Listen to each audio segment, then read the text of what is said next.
చంద్రబాబు నాయుడు గారు, లోకేష్ గారు కనపడతలేదు, రాష్ట్రాన్ని వదిలి వెళ్లిపోయారని చెప్పేసి ఈ జగన్ సైకో ముఠ ఒక విచిత్రమైనటువంటి ప్రచారం చేస్తూ సునకానందాన్ని పొందుతా ఉన్నటువంటి పరిస్థితి మనం చూస్తా ఉన్నాం. జగన్మోహన్ రెడ్డి చంద్రబాబు నాయుడు గారి మీద గాని, లోకేష్ గారి మీద గాని, పవన్ కళ్యాణ్ గారి మీద గాని చేసేటువంటి ఆరోపణలు, ప్రచారాలు కేవలం అతన్ని తిప్పి కొట్టుకోవడానికి ఉపయోగపడుతున్నాయి తప్ప వీళ్ళ దరిదాపు కూడా వీటికి సంబంధించినటువంటి ఏవి కూడా రావట్లేదనే సంగతి గుర్తుపెట్టుకోవాలి. ప్రజలకి సంబంధించినటువంటి విషయంలో ఏదైనా సమస్య మీద వాళ్ళు మాట్లాడినా, ప్రశ్నించినా, లేకపోతే రోడ్డు ఎక్కినా ప్రజలు హర్షిస్తారు. కానీ జగన్మోహన్ రెడ్డి వాళ్ళ బృందం అంతా కూడా అబద్ధపు ప్రచారాలు, తప్పుడు పద్ధతిలో వెళ్ళటం, రప్ప నరికేస్తామని చెప్పటం, లేకపోతే వ్యక్తిగతమైనటువంటి దోషణలు, వాళ్ళకి ఆరోగ్యం బాగాలేదు, వీడికి భార్య బాగాలేదు, వాడికి పిల్లలు బాగాలేదని వ్యక్తిగతమైనటువంటి దోషణలు చేస్తా ఉన్నారు. వీటిని ప్రజలు పట్టించుకోరు అనే సంగతి ఈ సైకో బ్యాచ్ గుర్తు పెట్టుకుంటే బాగుంటుందని సందర్భంగా తెలియజేస్తా ఉన్నాం. సంవత్సరానికి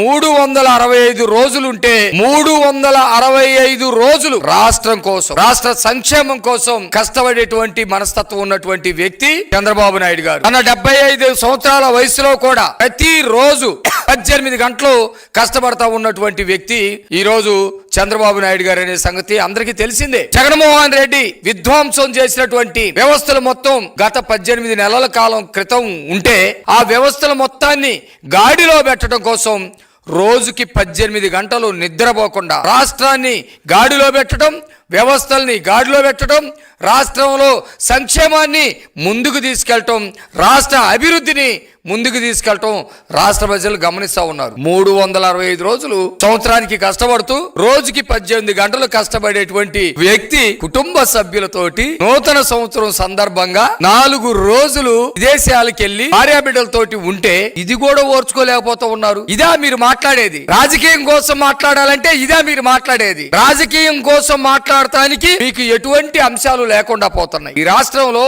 అమరావతిని నిర్మిస్తా ఉన్నారు.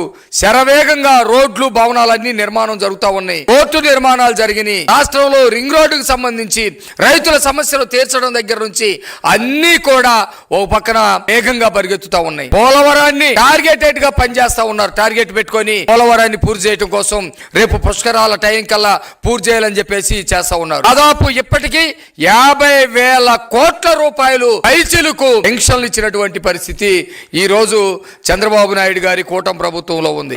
మీరు 3,000 ఇస్తానని 3,000 ఇవ్వలేకపోతే 4,000 రూపాయల చొప్పున 1వ తారీఖు వస్తా ఉంటే తెల్లవారుజాముకే 6-7 గంటలకే తీసుకెళ్లి పెన్షన్లు ఇస్తా ఉన్నారు. ఇవన్నీ చంద్రబాబు నాయుడు గారు ఆంధ్రప్రదేశ్ ని కాసుకొని కూర్చొని రాష్ట్రంలో అహర్నిశలు కష్టపడుతూ చేయటం వల్ల సాధ్యపడింది. ఎవడో పిల్లిబిత్రి గొట్టంగాడు ఒకడు నిన్నగాక మొన్న జైలుకి వెళ్ళాలని చెప్పేసి ప్రయత్నం చేస్తే పోలీసులు పట్టుకొని జైలుకి తీసుకెళ్లేటువంటి ప్రయత్నం చేస్తే జగన్మోహన్ రెడ్డి అపాయింట్మెంట్ దొరికింది.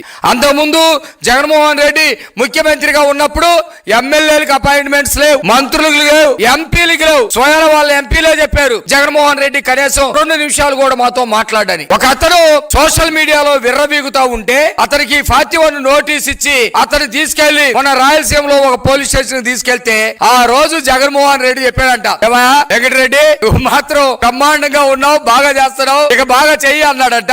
ఆ మాట అన్నాడు, తాయిలాలు ఇచ్చాడు, లేకపోతే సైకో తత్వాన్ని బోధించాడు, లేకపోతే వాళ్ళ కార్యకర్తలకి గంజా ఇచ్చి తలలు మూగజీవుల తలలు నరికేయటం అట్లాగే నేర్పించాడు. ఆ పద్ధతిలో ఇతనికి ఏమన్నా నేర్పించాడేమో, పిచ్చి పిచ్చి అన్ని కూడా మాట్లాడుతూ ఉన్నాడు. రోజుకి ఒక 4 రకాలు గాలి పోగేసి గాలి మాటలు మాట్లాడుతూ ఉన్నారు. ఆ క్రమంలో చంద్రబాబు నాయుడు గారు కనపడతలేదు, లేకపోతే లోకేష్ గారు కనపడతలేదని చెప్పేసి పిచ్చి పోస్టర్లు ఒకటి పెట్టుకొని పిచ్చి పత్రికల్లో ఒకటి రాపిచ్చి చేస్తా ఉన్నటువంటి పరిస్థితి కనబడతా ఉంది.